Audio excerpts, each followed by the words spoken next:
নমস্কার বন্ধুরা, স্বাগত জানাই আমার এইচডি টেকনিক্যাল এডুকেশন চ্যানেলে। যদি আমার চ্যানেলে নতুন হয়ে থাকো তাহলে সাবস্ক্রাইব বাটনে ক্লিক করে পাশের অ্যারোতে ক্লিক করে অল সিলেক্ট করে রাখুন, যাতে আমাদের নোটিফিকেশান সবার আগে আপনার কাছে পৌঁছে যায়। নমস্কার বন্ধুরা, চলে এসেছি এক্সেলের আরেকটি ইন্টারেস্টিং ক্লাস নিয়ে এবং আজকের ক্লাসটি খুবই ইন্টারেস্টিং হতে চলেছে।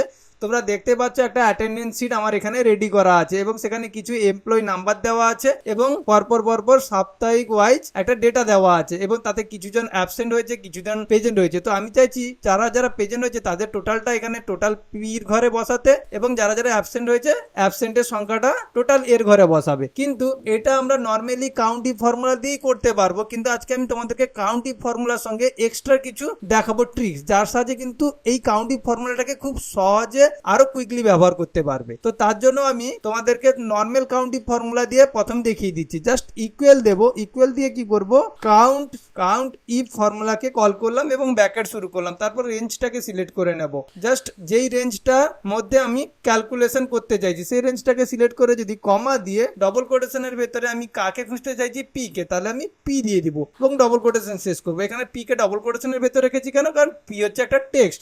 আমরা যখন ফর্মুলার ভেতরে কোনো টেক্সটকে আনি তখন কিন্তু ডবল কোটেশনের ভিতরে দিতে হয়, এটা আশা করছি তোমরা জেনে গেছো। যদি না জানো আমি আরেকবার বলে দিলাম। এরপর ব্র্যাকেট শেষ করে এন্টার মারলাম। দেখো এখানে আমার ঠিকঠাক ভাবে কাউন্ট করেছে 6, প্রেজেন্ট কটা, 1 2 3 4 5 6। এরপর আমি যদি ড্র্যাগ করে নিচের দিকে টেনে দিই তাহলে অ্যাকুরেট ভাবে কিন্তু আমার ঠিকঠাক ভাবে ক্যালকুলেশন করে নিয়েছে। কিন্তু এখানে একটা প্রবলেম আছে, যদি আমি এখান থেকে যদি ড্র্যাগ করে সাইডে টানি, দেখো এখানে 5 দেখাচ্ছে। কেন 5 দেখাচ্ছে, কারণ একই ফর্মুলা এবং এখানে কিন্তু আলাদা দেখাচ্ছে। তার কারণে যে যখনই আমি ড্র্যাগ করছি তখন কি হচ্ছে, এফটা জিতে কনভার্ট হয়ে যাচ্ছে, তাই না? যেমন ড্র্যাগ করা মানে তো এটা পরিবর্তন হবে, এলটা এম এ পরিবর্তন হচ্ছে যেহেতু রো ওয়াইজ হচ্ছে। এই যে ই এফ জি এইচ এটার পরিবর্তন হবে, আর রো ওয়াইজ হওয়া মানেই কিন্তু আমার এই যে দেখতে পাচ্ছ কলামের যে এফ জি এইচ এটার কিন্তু পরিবর্তন হতে থাকবে। আবার যখন আমরা কলাম ওয়াইজ ডেটাটাকে টানবো তখন রো এর ডেটাটা পরিবর্তন হতে থাকবে, যেমন 3টা 4, 4টা 5, 5টা 6 থেকে এইভাবে কিন্তু পরিবর্তন হতে থাকবে। এটা আমরা প্রত্যেকেই জেনে গেছি, তাই না? তার মানে এখানে যখন ড্র্যাগ করছি তখন কি হচ্ছে, ফর্মুলা সেম আছে কিন্তু এখানে দেখো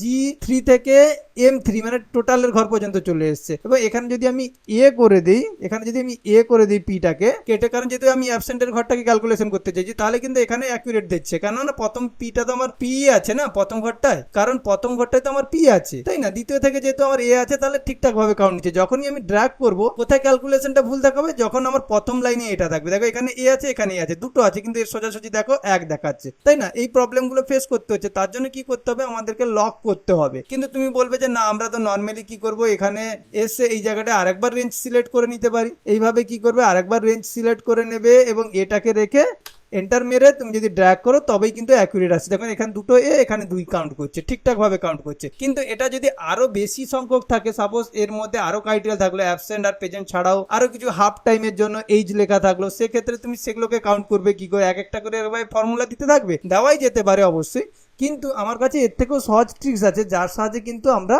এই কাউন্ট ইফটাকে অতি সহজেই ব্যবহার করতে পারবো। তার জন্য এগুলোকে আমি ডিলিট করে দিলাম। ডিলিট করে আমি কি করব, জাস্ট হেল্পার রো নেব। হেল্পার রোতে কি নেব না, আমার এই মুহূর্তে প্রেজেন্টের জন্য আমি পি নিয়ে নিলাম আর অ্যাবসেন্টের জন্য এ নিয়ে নিলাম। উপরে দেখতে পাচ্ছ এখানে হেল্পার হিসেবে পি আর এ নিলাম। যদি আরো থাকে তোমার এইচ তাহলে এখানে এইচ বসিয়ে দিবে। এভাবে কিন্তু পরপর যতগুলোই ক্রাইটেরিয়া থাকবে সব কিন্তু তুমি বসাতে পারো। ওকে, আমার যেহেতু দুটোই আছে আমি দুটোই রাখলাম। এবারে আসি ইকুয়াল দিয়ে কাউন্ট ইফ ফর্মুলাটাকেই কল করি।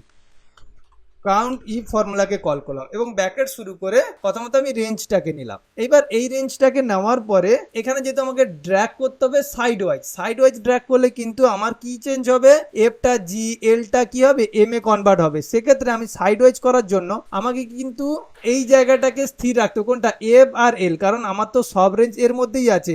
F3 থেকে L3 ভেতরেই আমার কিন্তু এও আছে আবার পিও আছে। তাহলে আমাকে কি করতে হবে, এই জায়গাটাকে লক করতে হবে, কোনটা, এফ আর এলটাকে লক করতে হবে, যাতে আমি সাইডে টানলেও এটার পরিবর্তন না হয়। ওকে, তার জন্য আমি কি করব, F4 দিয়ে লক করে দেবো। F4 দিয়ে লক করার সঙ্গে সঙ্গে কিন্তু পুরো টেবিলটা লক হয়ে গেছে। যখন আমি নিচের দিকে ড্র্যাগ করব তখন কি হবে, আমার কিন্তু এই টেবিলটা পুরো ফিক্সড হয়ে যাবে, তখন কিন্তু এগুলোর আর কাউন্ট করবে না। তার মানে কি করতে হবে, আমার কিন্তু কলাম ওয়াইজ যখন আমি রেঞ্জটাকে টানবো তখন কিন্তু আমার এই যে রো ওয়াইজ 3 4 5 এর পরিবর্তনটা আমাকে ছেড়ে দিতে হবে। তার জন্য আমাকে কি করতে হবে, এখান থেকে দেখো, এখান থেকে যে নাম্বারের আগে যে ডলারগুলো তৈরি হয়ে গেছে এগুলোকে তুলে দিতে হবে। ম্যানুয়ালি তুলতে পারো, নাহলে আর দুবার F4 দিয়ে দিতে হবে, টোটাল 3 বার, মানে একবার দিয়েছি 2 দিলে কি হয়, এখানে দেখো রো কে লক করে নিয়েছে, কলামকে ছেড়ে দিয়েছে। আরেকবার করে দিলে কি হয়, আমার কলামকে এবারই লক করে দিয়েছে, রো কে ছেড়ে দিয়েছে। তার মানে কি এই মুহূর্তে আমার কিন্তু কলাম যে এই যে এফ আর এলটা ফিক্সড হয়ে গেল, রোটা কিন্তু ছেড়ে দিল। এবার কমা দিয়ে এখানে আর পি দেবো না, কারণ পি দিলেই তো আমাকে আবার পুনরায় পির পরে এ এর পরে এই